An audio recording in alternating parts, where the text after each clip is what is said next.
Hey everyone, welcome back to the channel. If you are ready to say goodbye to Telegram, I will show you how to delete your account on your iPhone. Let's get started. First, open the Telegram app on your iPhone.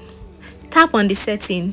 We have three options at the bottom of the page. We have contact, chat and setting. Click on setting. Then scroll down and tap on privacy and security. Privacy and security. Under the if away for section,